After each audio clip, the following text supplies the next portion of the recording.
Right, well, a big good morning to everyone. On behalf of the Morningstar team, I'd like to welcome and thank you for attending our second behavioural coaching webinar for advisors. A big thank you to all of you on the positive feedback we received after our inaugural webinar back at the end of May with our thought leaders, Sarah Newcomb, Steve Wendell, and Ryan Murphy.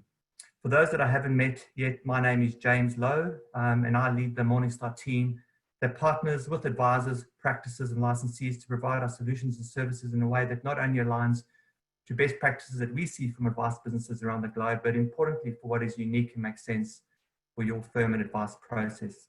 Our local team are absolutely delighted you can be here. We know and understand what a commitment it is for you to be away from your business and clients in these challenging times, so we'll do our best to make today as meaningful as possible for you. Just a bit of housekeeping to start with.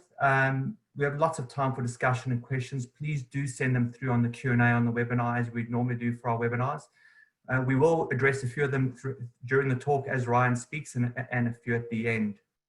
Just in terms of our usual disclaimer back here in Australia, just note that this advice in this webinar is general in nature, which means we haven't considered any person's individual financial objectives or needs. I thought it was pretty important that just framing up today's session, particularly with it being our second significant webinar in Australia that is purely focused on behavioural coaching best practices with advice firms that we partner, I thought it was important to frame up the structure of what you're going to be hearing today and in the coming months. In particular, as this is an incredibly important field of study and not necessarily well understood consistently across Australia.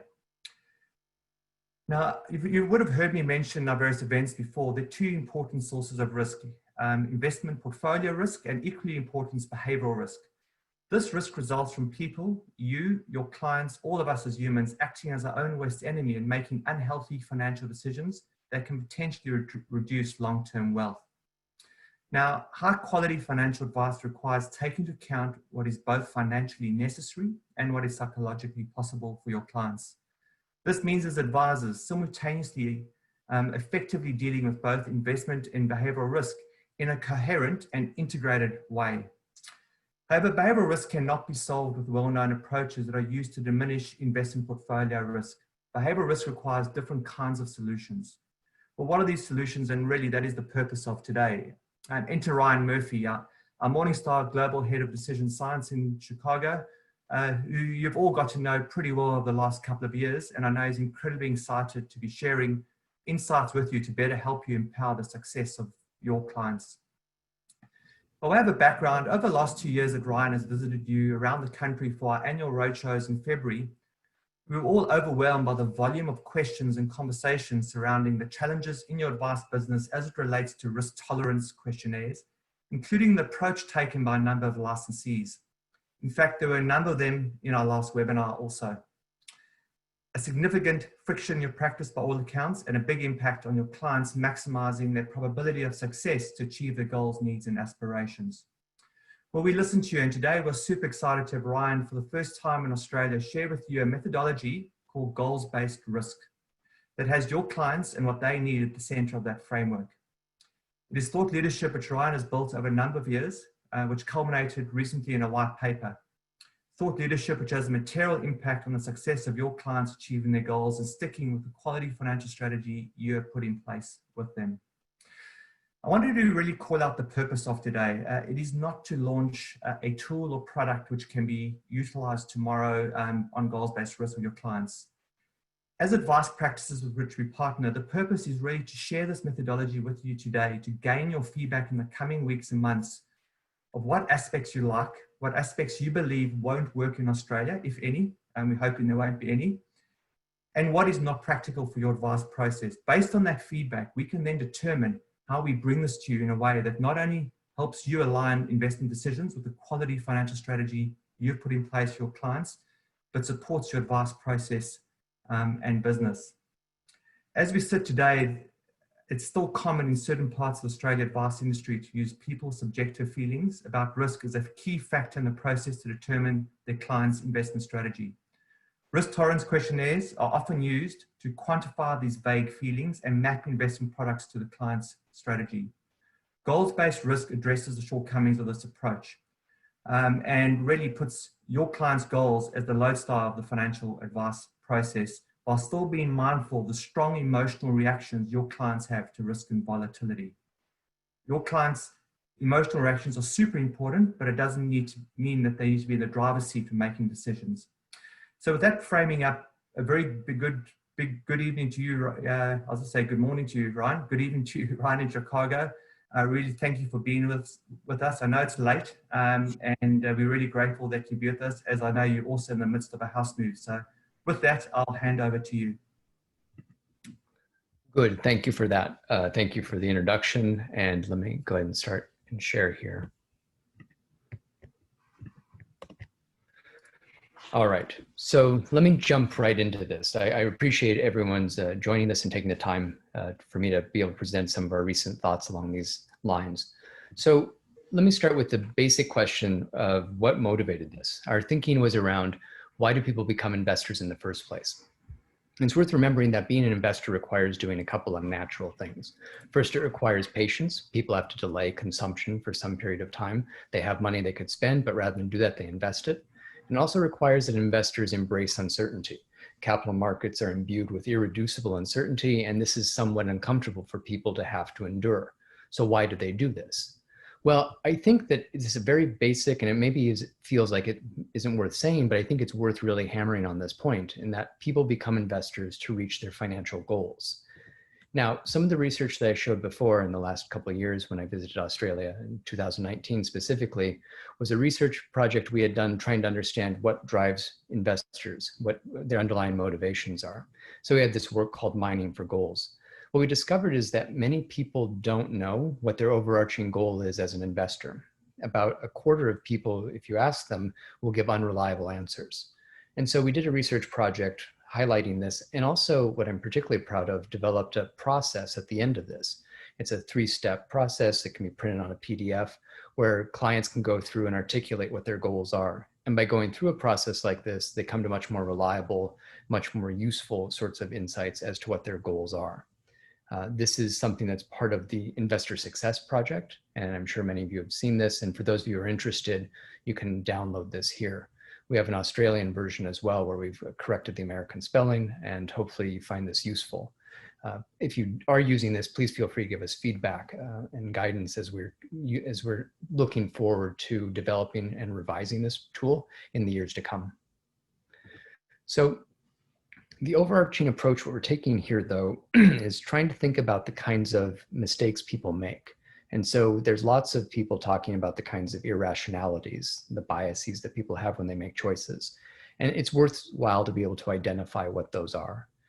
Part of what we do in behavioral and decision sciences is trying to understand where these things come from, the underlying mechanisms that cause these things. And that's useful from a scientific standpoint. But the last aspect is one of the parts of my jobs that I'm most excited about, is where we take these insights about the kinds of mistakes people make and think about ways in which we can develop decision contexts and nudge people to make better decisions. And this kind of application is one of the most interesting and exciting parts of what we get to do. We don't have a magic wand to make people perfectly rational and just suddenly make good choices, but we can think about ways in which we can frame the decision processes in the context we give to people as they make these important choices, and that can help people make better decisions.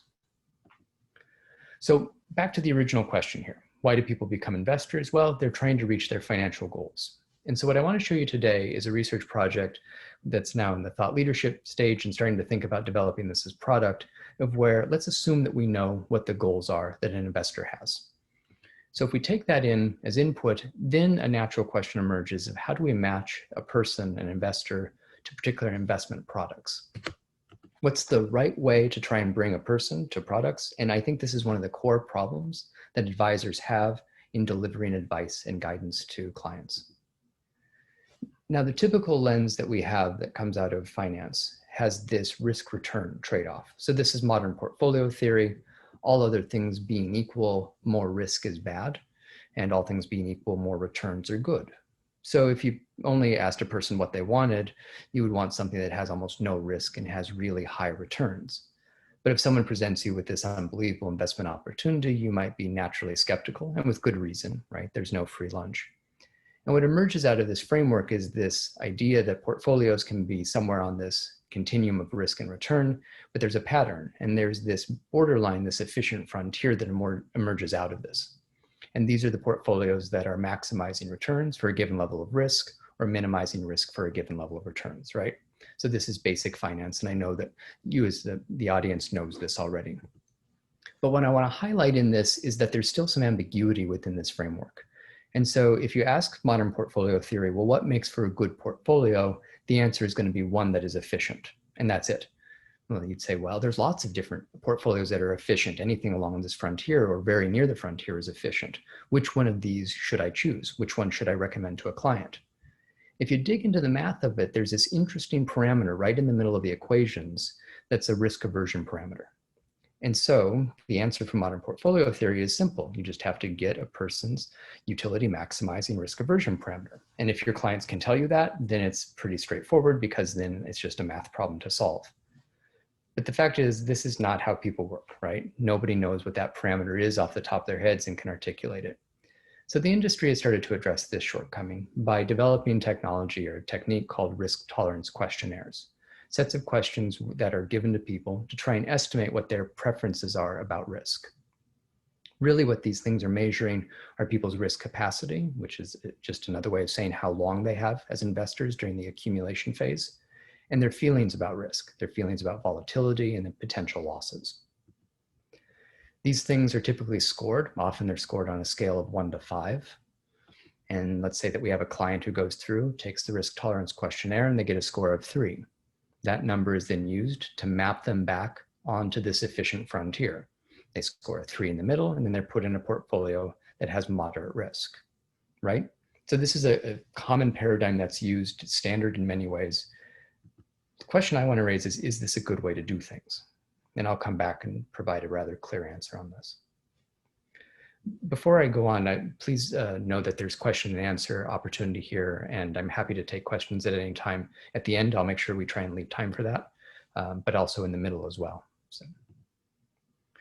So the overview and structure of what I want to talk about next is this first idea of matching people to portfolios via their feelings, which I think is perhaps not the best way in which we should develop portfolios for folks. I want to take a little bit of a deeper dive now into measuring risk preferences, the ways in which we can do that and the difficulties around that.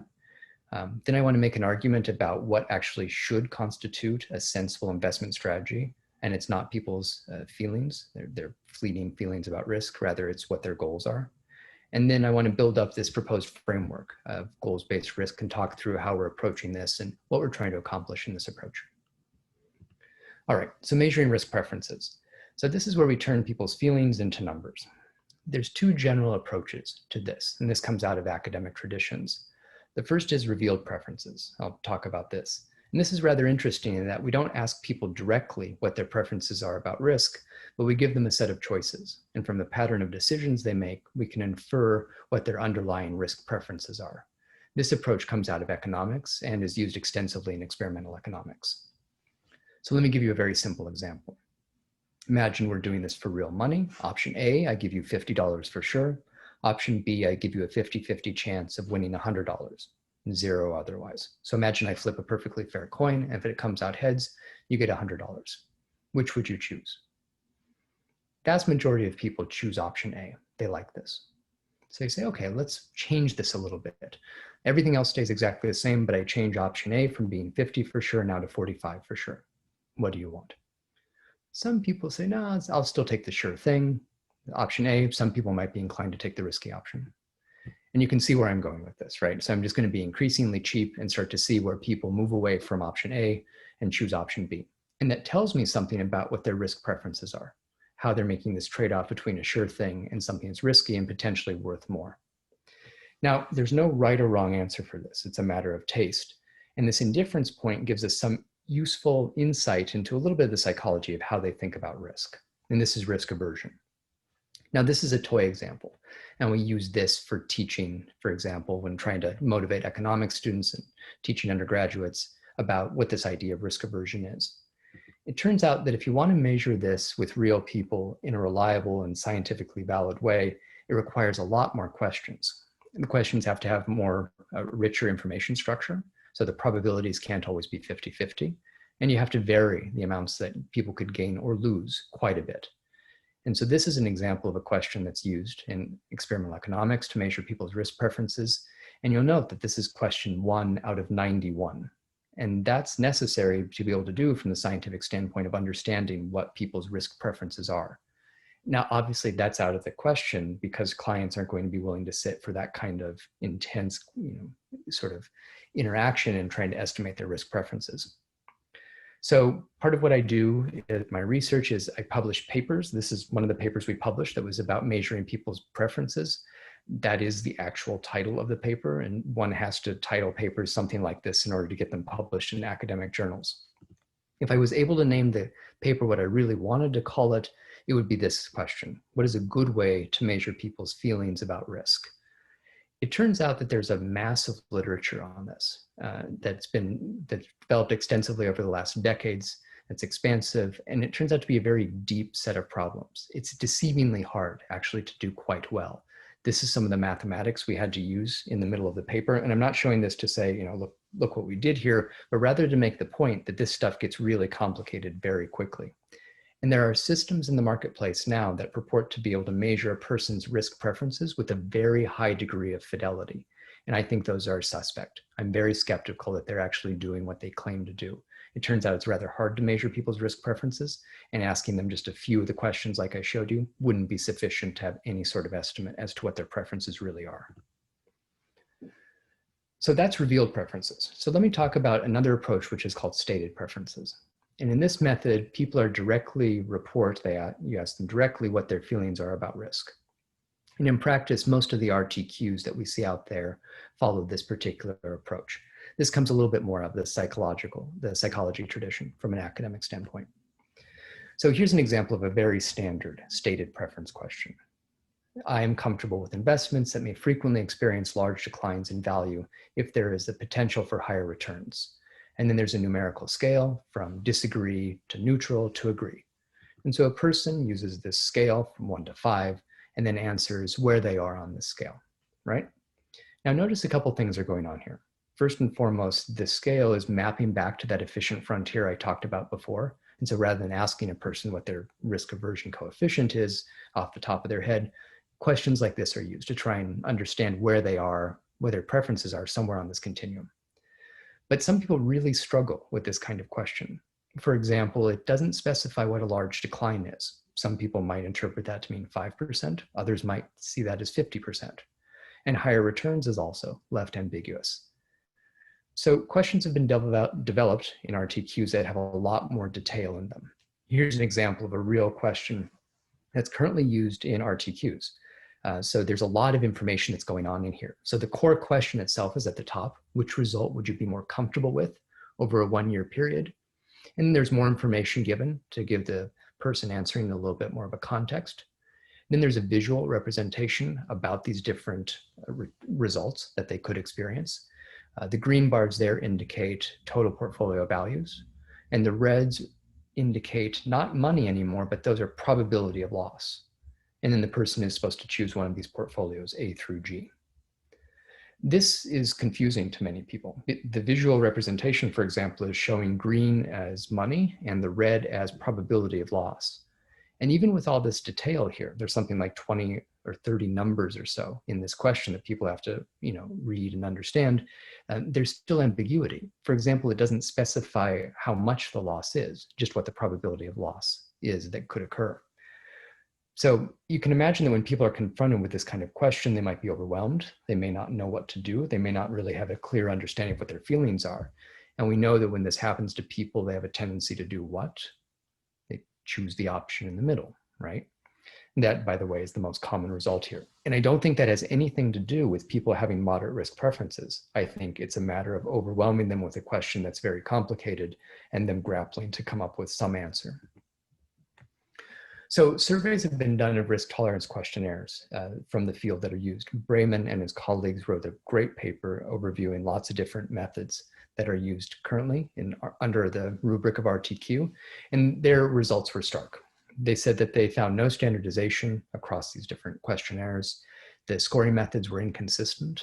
The scores that were produced by these different approaches were incompatible with each other. Most firms had not calibrated or validated their homegrown RTQs in any way.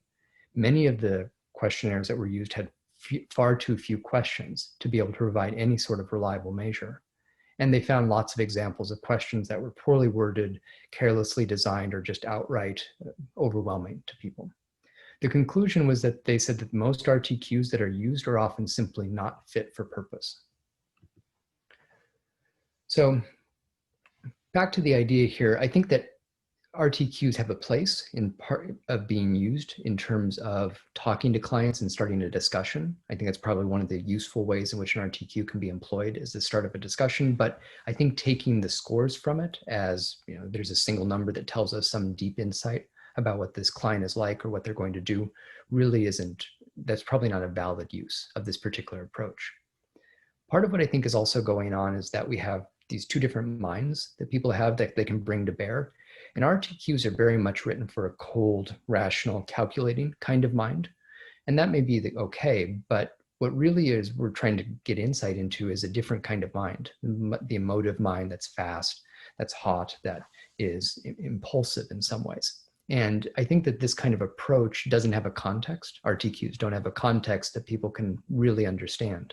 And this kind of mismatch, I think, is part of what the problem is. So the third point I want to make here, and this one I can make very briefly, which is what should determine a sensible investment strategy.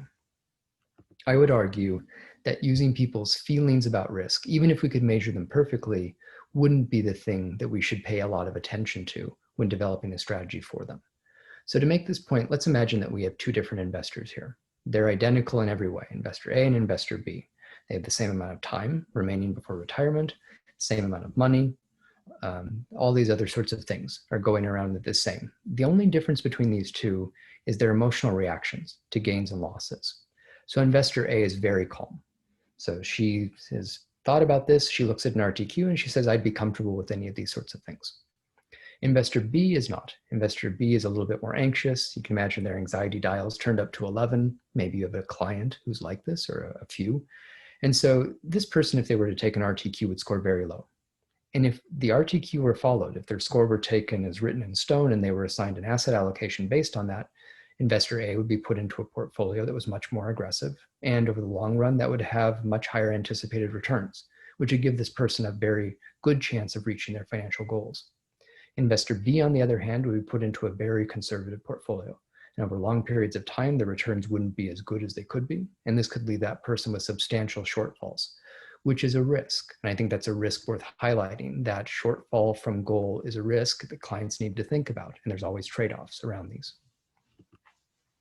So the point I want to make here is that what people feel like doing isn't the same thing as what they need to do in order to reach their long-term financial goals. There could be a mismatch between what they feel they want to do and what they have to do to actually get what they want to achieve.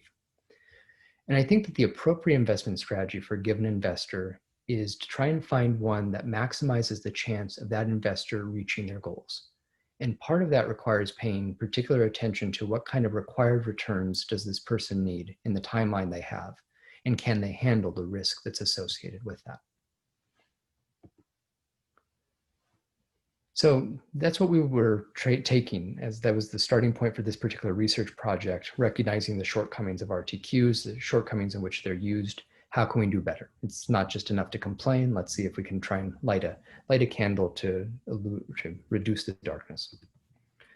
Ryan, so let me show you a different framework. Oh, please. Sorry, Ron. One question that's sort of come through, and again, I'm guessing you might address this under the sort of next section, but sort of when you have clients that are caught in the motions and refusing to act rationally and almost paralyzed with fear,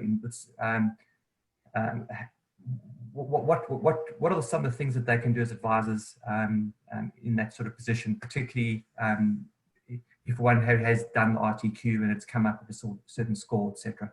Sure. So I think one of the insights that came out of the research that I highlighted at the beginning, the Mining for Goals project, was that this approach helped clients articulate and discover their own reasons for investing. It helped them see the why of investing. And I think that's worth reminding clients so that in the middle of market volatility, you can help them remember why they're doing this to themselves in the first place. They have some overarching goal they're trying to achieve.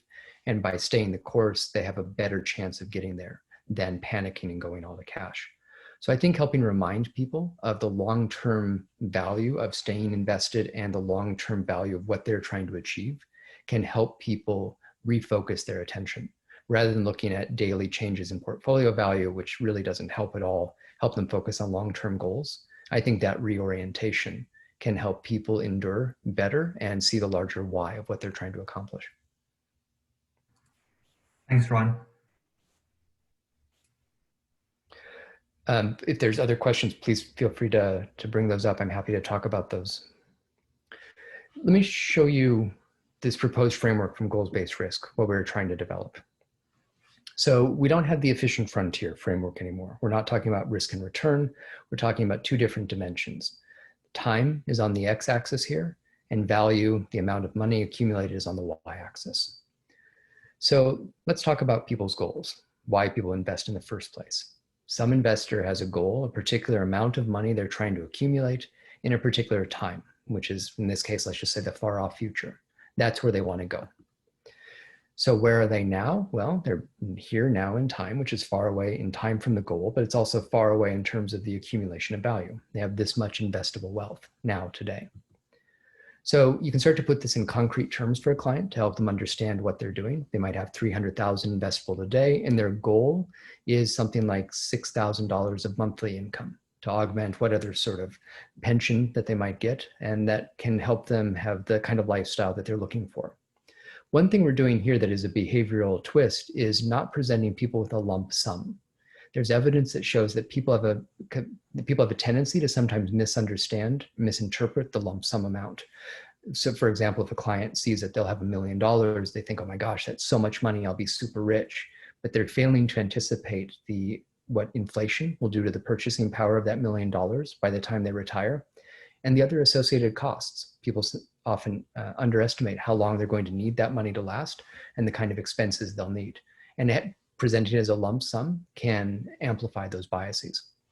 So one thing that we're doing within this framework is talking in terms of monthly slices. People have a tendency to think of money in months, and this is a useful heuristic they use, so let's talk to them in that language. So savings alone is not enough. If people could just make contributions, save that money, put it under their mattress, that's fine, but they're going to leave a lot of potential returns. They'll miss out on those, and it may not actually give them the kinds of returns that they need to get to their long-term goals. And so that's why there is this risk taking. That's part of the reason people are taking risk, is to generate greater returns, have that reward, and that additional reward gets them closer to their overarching goal. So there's always uncertainty though with this. I mean, so there's that return that comes, but also it's always imbued with some risk. But what we can do is start to mathematically model this system and imagine, well, of these different trajectories, these different paths that we can simulate forward, let's imagine where 95% of them would be sufficient to reach the goal. Some of them might overshoot it, which is great, but let's make sure that the 95% of the time they're at least hitting their goal. What's interesting from these curves is you can start to back out an implied compound annual growth rate, how much their money has to grow in that time, given their contributions, to have a good chance of reaching their goal. And that actually provides the answer of how much risk should they take in order to seek what kinds of returns that can satisfy these longer term ambitions, all right? So this answers the first part of the question. How much risk do they need to take to have a good chance of reaching their goals? But that's not it. I mean, people are not perfectly rational. If they were, you could tell them this up front. Your clients would then come back and see you 30 years later when they're ready to retire and everything would be perfect. That's just not how it works. Part of what we're trying to do, though, is have an integrative model here where we can bring together the wealth that people have, the time and the contribution rates they have, and try and frame the decision in the proper time scale. So we're not talking about what the market did last week. We're talking about their 30-year financial plan. And that helps focus investors' attention on what they have control over. It also helps ask investors about things they know. Often they're able to tell you these things, how old they are, when they want to retire, how much they're able to save per month. And it also helps them understand what they'll need to do to have a high likelihood of reaching their goal. So there's this great quote from Warren Buffett, which is entirely consistent with what we're trying to do in this approach. So he's talking about successful investing over the lifetime, saying that it doesn't require a stratospheric IQ or unusual business insights or even inside information. What's needed are two things. First, a sound intellectual framework for making decisions. And second, the ability to keep emotions from corroding that framework. What I just showed you here is the intellectual framework. This is solving the math problem of how much risk, what kind of returns does a person need in a time frame given contributions to have a high chance of reaching their goal. What we're turning to now is how do we help maintain people's behavior over the long run to actually do this? How do we prevent them from having emotions corrode this kind of framework? So one of the ideas we came up with is to try and give people more of an experience of what investing for them is going to be like, to give them an enriched context. So there's this great quote from Mike Tyson. He says that everyone has a plan until they get punched in the mouth. This is a chance for people to experience that kind of emotional impact of gains and losses. So imagine that there's a client who's come in and they have around $90,000 to invest, and you want to show them, okay, we put you in a portfolio that has to be moderately aggressive, which gives you a good chance of reaching your goals. Let's start to imagine what that's going to be like in a month-to-month period as you invest. So here you go. They find out in January, the market was basically sideways. They only lost $180. What do they want to do? And they have the chance to turn up their risk or to turn down their risk or just leave it the same. So you're giving them a chance to start to do something here. So in this simulated environment, they say, no, it's fine. I'll just leave it right there. Let's see what's next. February turns out to not go so well. So in this month, there's quite a bit of a down market. They lost about $4,600. Now, when running this with people who are testing this out, this is actually a chance for them to start to have emotional reactions to this. You can start to see their pupils dilate a little bit. They sometimes use some vulgar language, which I think is a good sign because then it's really having an impact on what they're doing and what they're thinking about. Notice also, we're not talking about the market going down 3 or 4%. We're talking about this in dollars. Here's how many dollars your portfolio value changed in that month. What do you want to do now? So that's okay. I can live with this. They say, let's just stay the course. Let's see what happens next month. March was even worse. Okay, so the market continued its downward slide. You lost $7,500. What do you want to do? The thinking here is to try and be able to disentangle people who really do have measured reactions and don't overreact to this kind of upward or downward tendencies in the marketplace, and those that are going to be much more reactive. And so what we're measuring here is this construct of risk reactivity, which is part of people's risk preferences, but it's the stability of those preferences over time. This person says, it's okay, I can deal with this. Let's see what happens next. And again, down month. By the way, these returns come from real market sequences, and sometimes there's just bad runs in the marketplace. This is a chance to find out which of the clients are going to be able to stay the course and those who are going to go in and start to change their risk exposure. Some people might be tempted to jump to cash. Others might be tempted to really turn up their risk exposure to try and make back the money that they just lost. And so this process continues, giving people a chance to see different market conditions and give them a chance to make mistakes by over adjusting, or rather to see if they stay the course. So part of the reason we use a tool like this is to give people much richer context. And you can see how this is very different than the kinds of questions that a person sees in an RTQ. Part of this is assessment to measure what people are like, to find out which of your clients really are calm under pressure and those who are much more reactive. It's also a way to communicate. So to talk about what market volatility is. Of course, a client can read a brochure which says that their portfolio may have a standard deviation of 12%, but that really isn't going to tell them what it's like to feel these gains and losses. And it's part of the way this tool is designed, to give people that visceral reaction to the kinds of experiences that markets bring. Part of what we've also been thinking about is that this can be used as inoculation. So imagine a person goes through this and they start to see really that they shouldn't be surprised if there's going to be volatility where they could lose 6,000 or gain 7,000. That's normal. So I think that if a person goes through this and then you get a phone call from them a year later, you can start to reflect back to say, remember, we did this. This is something that's normal. This is what we expect out of your portfolio over time.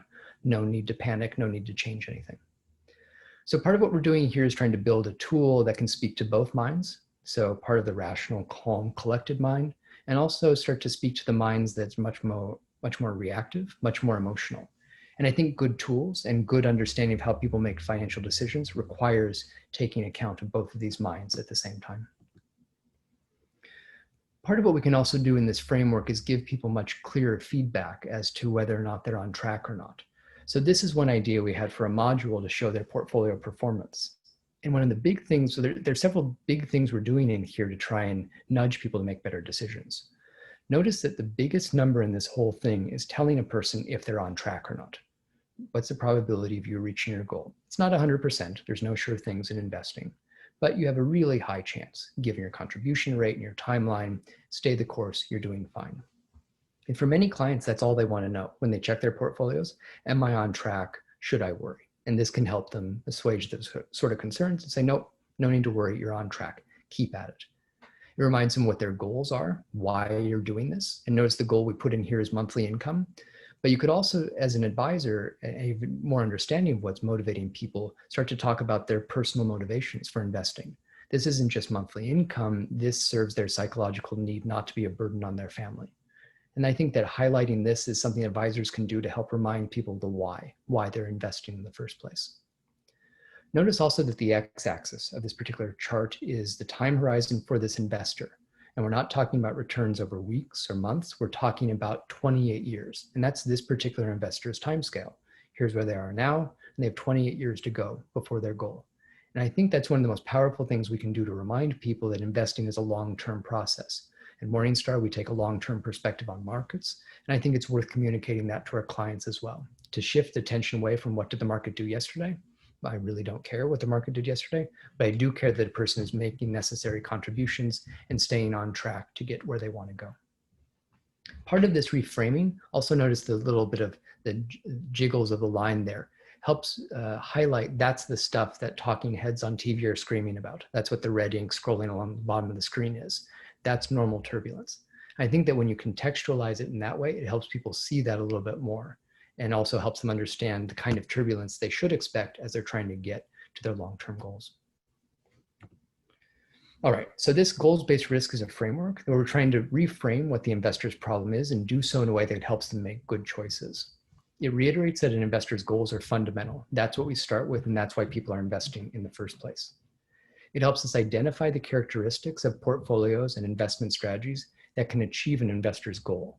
We're looking for plans that are plausible, that actually have a good probability of getting them where they want to go, and are palatable, that are psychologically possible for them to endure over that long period of time.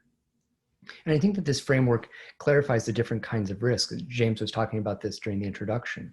There's always investment risk, right? And so that happens anytime there's capital markets. There's irreducible uncertainty of what prices and returns are going to do. But there's also behavioral risk. There's the kind of risk where people may not follow what the strategy is. They may make rash decisions. They may jump to cash and hold cash for long periods of time.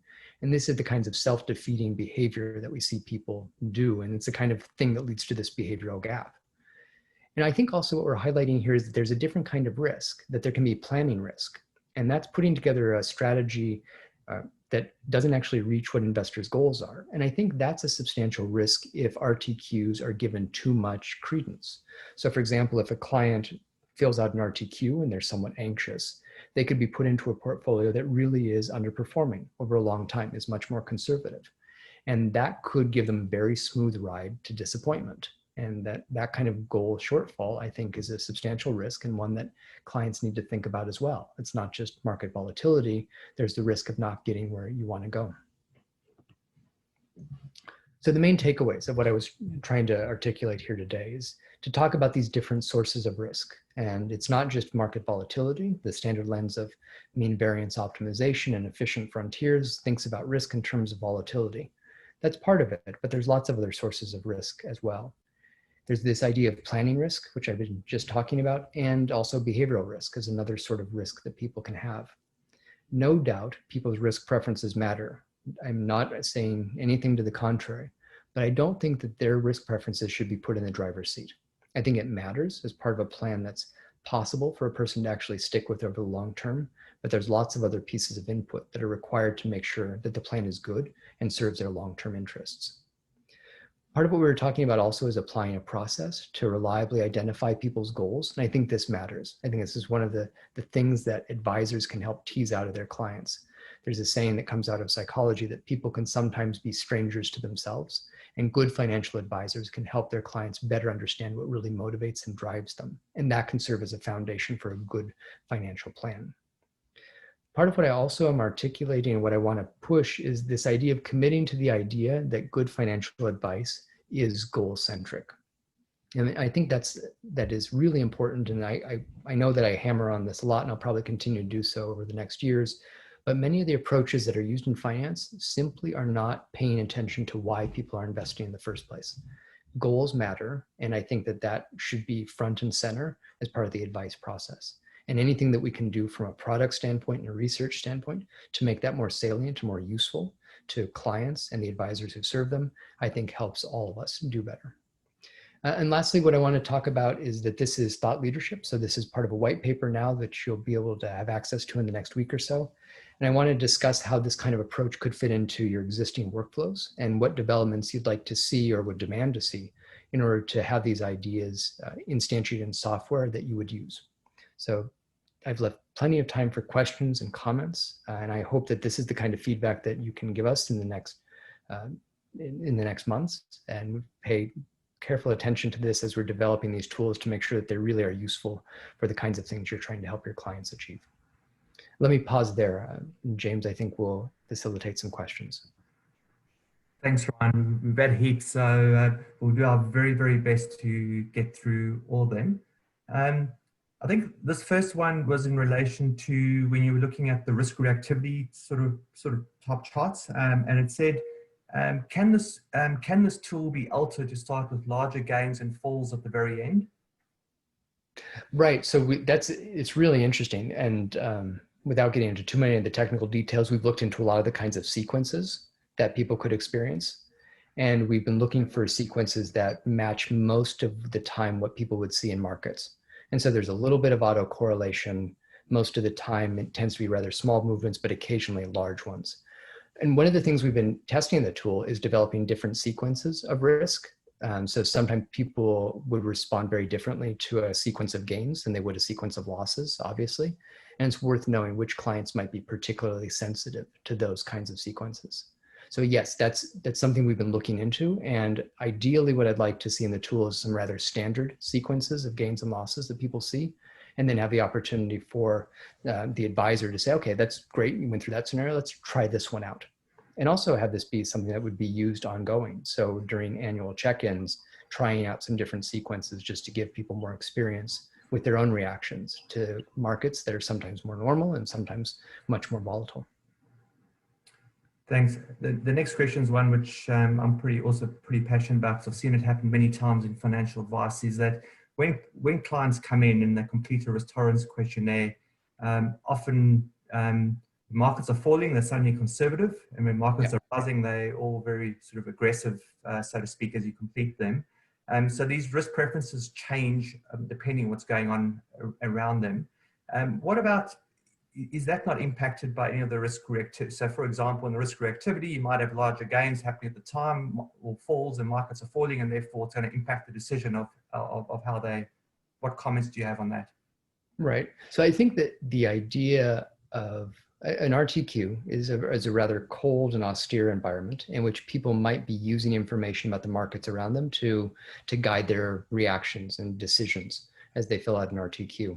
Our hope was with this engine to measure risk reactivity that we would be able to put a person in a much more intense and emotionally engaging context. And so I think that by turning that up, we can turn down some of the other noise that's coming from what the markets did more recently. But it's an open question as to how people's risk reactivity would change over time. I suspect that during the middle of a global pandemic, people's anxiety has probably turned up a little bit. And I think that's been an obvious and natural response. So I think it would be very interesting to see how that feature of people's psychology changes over time. The way we'll know that is by deploying this tool and having data over the next years to be able to start to keep track of how those preferences change over time. Sure. From one of our advisors we partner with in Victoria, a really good question and a good pickup as they went through the approach is, one of the sort of key concerns for retired clients, do I have enough money? Will I run out of money? I would love to see this develop to go beyond wealth accumulation and into the drawdown phase. So it's really good. It is very much an accumulation, what we've looked at so far. Yes. The good news is we did cover for that particular advisor. We'll definitely engage with you after the session, because one of the things I'm in my sort of conclusion I was going to touch on is work we've done on something called bucketing type strategy and advice approach for decumulation, and that's something that will be is actually the first cab of the rank and will be launched in the coming sort of couple of months, and the person who works with you in Victoria, Erica, of course, will most certainly be in touch. A really good question there. Had a question that actually came in before the today, but it has popped up by another an advisor. Everyone sort of acknowledges that the existing risk tolerance questionnaire format has a number of shortcomings, but and I know looking at the number of attendees today, we've got a lot of licensees actually also attending, so I think we should be talking to them afterwards. But the comments here, some licensees are ignorant of that fact and it's a shortcoming. How will this be positioned as a new way for licensees who hang their hat on the current sort of risk tolerance questionnaire, when the argument is this is what we need on file for PR purposes? So I suppose one of the things that sort of jumped out at me there is, without asking you to answer a PR question, Ryan, but if one looks at the ability to measure clients' emotional reactions to risk in the way that you've covered from a risk reactivity, I would think that that's a better way and a way, because of demonstrating that to a licensee. Would you agree? I do. I agree with that. But the way that I would approach this is, rather than make an argument of this versus that, to talk about this and. And so the kinds of questions that are used in risk tolerance questionnaires can be integrated into this digital process. And so for people who are interested to make sure that there are a couple of RTQ questions that have been ticked off, that can be part of the process, of course. But where I think the real value comes in, where the innovation comes, is making this a digital experience that's not just a piece of paper, that is bespoke to the client's particular situation, to their goals, to their timeline, and really helps them understand the kind of volatility they will experience. And I think that the kind of measurement that we will get out of that process will be much more insightful and useful to advisors. But rather than start a battle of an old RTQ versus this new digital approach, I think the right way to couch it is to say, look, both of them can live under the same umbrella. There, of course, are going to be some standard RTQ questions in the workflow. And in addition to that, here's a much more engaging digital experience to give insights into how people respond to gains and losses. We've got an incredible amount of questions coming in, and so thank you to all of you for the sort of engaging questions coming on. Very good one that Ryan, you and I have spoken about in the past, and with our sort of acquisition of Phenometrica, how does the Phenometrica questionnaire fit into this? And I know you've had a lot of engagement with that team. Right. So I've known about Phenometrica for a long time before Morningstar acquired them, and theirs is in many ways a standout, an exception to a lot of the critiques. They are one of the few firms, actually they're the only firm I know of, that had taken very careful development of a long-term database of people's responses to their scale. And so they use an approach that comes out of mathematical psychology called psychometrics, which is the scientific evaluation of quality of measure. And they've done an exceptionally good job of developing their questionnaires in such a way that actually do measure the sorts of things they're purporting to measure. So that, I think, is a standout in terms of an otherwise somewhat doldrums of the rest of the industry. But with that being said, I think that there are still limitations to the kind of old school RTQ approach. I think that it's useful as a framework, it's useful as a foundation, but I think the kinds of digital approaches we're describing here that are bespoke to clients' goals and needs are something that we can use to build on that existing framework and start to take it to the next level in a way that can really help clients. One of the questions we've had an overwhelming response to, and funny enough, Ryan, I do remember you in 2019 showing this one slide of tracking towards the goal and probability of getting there, and a number of questions loving it in terms of that have come through. I suppose the one of the question that has come from that is, we're often told less is better from a communication. The more one communicates to end client, the more they want to try to tinker with their portfolio. How do you see this type of reporting and communication going to clients, and what's sort of best practice in terms of frequency and that sort of thing? Right. So I agree with that. I think less can be more. I think meeting the client where they are and understanding what the client is trying to accomplish. And so I think that as a cover sheet, this may be sufficient. If this were the first thing that a person saw when they logged into their portfolio, that would be ideal. Unfortunately, the practice has emerged in the industry where a person sees a balance sheet view of their portfolio, which often will even show what the markets did that day and what the constituent parts of the portfolio did in terms of gains and losses over a one-day period. And if that's not bad enough, sometimes that's highlighted in big red ink anytime there's a loss. And I think this is a really bad way to present information to people. In many ways, it's a just setting up fodder for people to make bad decisions motivated by anxiety.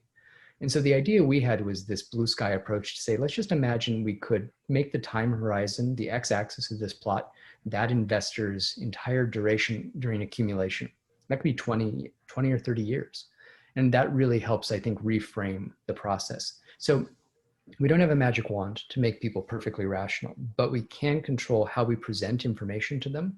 And we do know that by framing information like this can help people take a different perspective and think about risk and volatility and their goals and investing in a more fruitful way than other approaches that exist in the industry. Perfect. And one of the questions, just in terms of the data you showed earlier, and I'm assuming it was just purely for indicative purposes, I think when you had that chart, it was $6,000 per month. Right. Noted it was $6,500 per month after 2 years, but I think that was just purely for indicative purposes, wasn't it? It was. So this was just as an example, just for illustrative purposes. But the thinking there is motivated by the science, which is let's start to talk to people about their goals in terms of monthly income. What sort of needs do they have? What sort of aspirations? What sort of expectations should they have in what this portfolio and wealth accumulation can provide? And again, avoid this problem of this lump sum bias. People see, oh, I'm going to have $900,000. I'm going to be super rich forever, not really appreciating what inflation and time does. A number of questions on communication. I know you've sort of touched on that a couple of. One thing that always occurs to me, a common thing in the industry is to always start with 1 month, 3 month, 4 month performance starting from left to right. When often our clients don't even get to, they're really overwhelmed with the numbers by the time they get to the 4 columns to the right. So even little ways of trying to bring that forward and starting with the long-term and inception performance and then having the short-term at the end is a pretty powerful way from a behavioral perspective. I think so. And the other thing we tried to emphasize was, what do people have control over? So let's not emphasize the stuff that they don't have control over, what the markets do. That's not what they're controlling. The biggest driver of investor success is their contribution rate. Are they saving and investing enough? And let's highlight that. Let's show that front and center to the person. You're contributing $500 a month. That's great. And if they'd like to see their probability of success change, the dial they have control over is, well, they could save a little bit more. So if they want to bump that up to 98% chance, okay, that would cost $750 a month. Is that a trade-off you want to make? And for some people, that would be what they would want to do. But again, it's to highlight what they have control over. So we don't control what the markets are going to do, but we can control our reactions to them. We can control our rate of investing and the time that we are in the market. Thanks, Ryan. Look, I think we're getting to the last sort of 5 minutes of the hour allocated. A big thank you to you, Ryan. I'll just close out on what you're going to be getting after this to all the advisors, and a big thank you to the all of you. The questions have just been firing through here, and whoever we haven't got to, we will most certainly get to. The team that serves advisors will come to you after this. So a big thank you, Ryan. So in terms of where to from now, and a lot of positive reaction to this.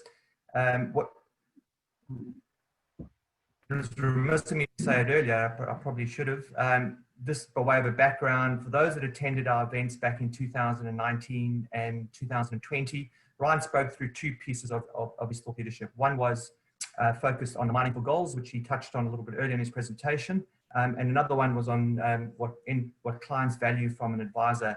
We had great news. It was announced by the Financial Planning Association in the US that it's 2 out of 2 now as a #1 piece of research and award-winning research in financial advice in the US. And that announcement came out overnight. So really a big congratulations to you, Ryan. Hopefully this is the first time you're talking about goals-based risk. Let's make it 3 out of 3. We can try that for 2021. No pressure at all on you. Well done. And we're all super proud of you in the Morningstar team. So where to from here?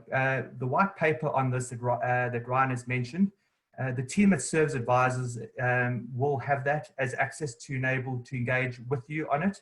For those that do want to have conversations, that said, we will, in the next sort of 2 to 3 weeks, be doing a broader communication about that to the advisors. We want to give you, as those that have been part of this presentation and webinar, give you first access to that document.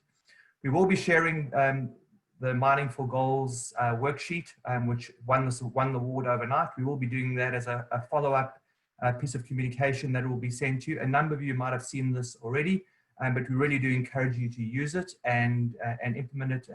It is exceptional. There are also a few announcements that will be coming through to all advisors in the next sort of two weeks, which is why we want to push back the white paper.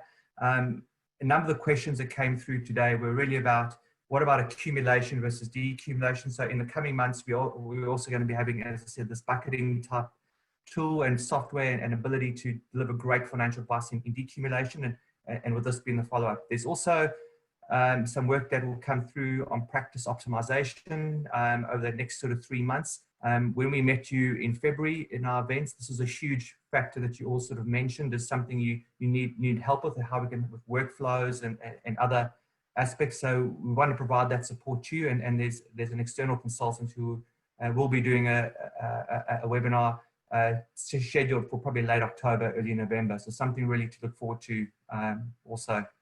So with that, just a really big thank you. I think I've just won you an extra 3 minutes in your day. But a big thank you for attending today, and another thank you to Ryan, and we look forward to engaging with you in the coming weeks. Take care and have a great day.